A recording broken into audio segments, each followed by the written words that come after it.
Hi, this is just another of our regular updates from the garden, in our isolation garden here. And I wanted to bring you up to date on the little bed that I showed you earlier. It's only about 6x4. Planted some chard recently. There's a video showing how we did that. And I've also sown some peas. These are main crop pea called Valido, which I'm growing for the first time. I've sown it in guttering, as you can see.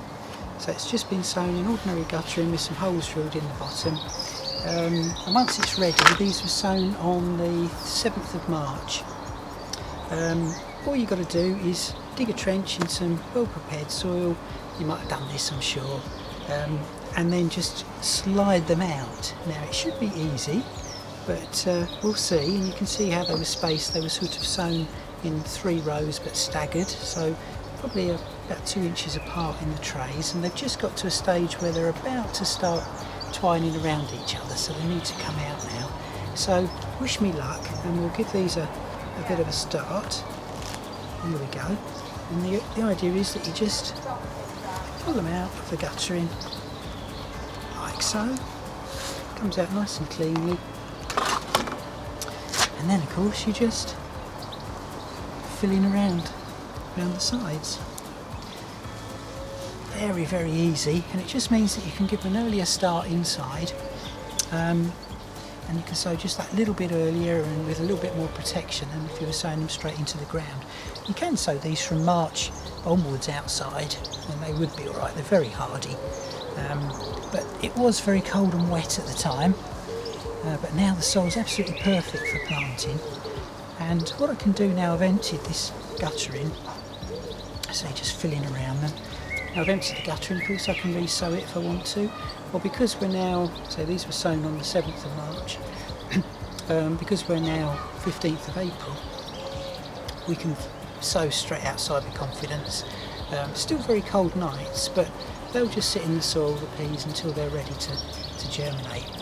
But this has given me just a little bit of an early start. Only short rows, and so it's just a little bed.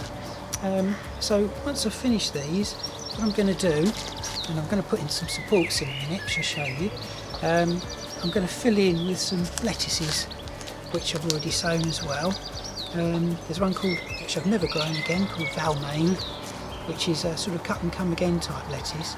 It's a romaine type, so it will be a nice sort of upright, crispy leaves. So I haven't grown it before. There's a lot of green fly around this year, have you noticed? Loads of green fly on them already. They're only tiny little plants. So one called Valmain, and the other one you'll know is Lola Rossa, which is a lovely red sort of salad bowl type, which you can pick individual leaves as you need them. And they'll quite often go right the way through the season, or through much of it. So one sowing will keep you going for months in lettuce leaves. So I'm going to just dot those around the plot, because it's a small plot, I want to make the most of every little bit of space that I've got. But I'll do that later. For now, just keep filling these in, and then we'll show you the supports. See, the soil's absolutely perfect at the moment.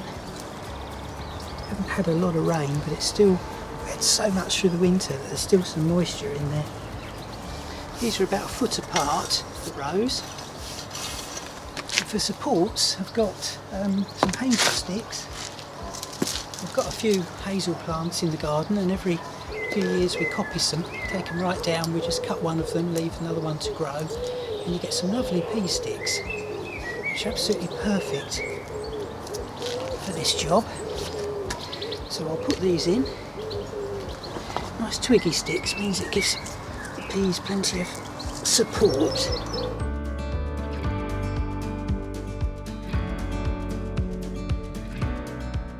So there we go, supports in. The peas will need a little bit of help to get over to the stakes as they grow. I'll probably put in some more smaller sticks down the sides, some smaller twiggy sticks that I've cut off of things like this, just to encourage them over.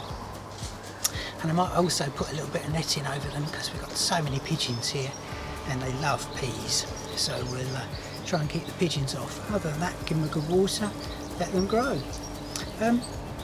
Thanks for watching, and if you're in the garden at the moment and doing your jobs with your fruit and veg, or any jobs you're doing around the garden, do comment below. Let us know what you're up to. Let us know what you think of our peas and our sowing methods, and perhaps you're sowing some peas yourself.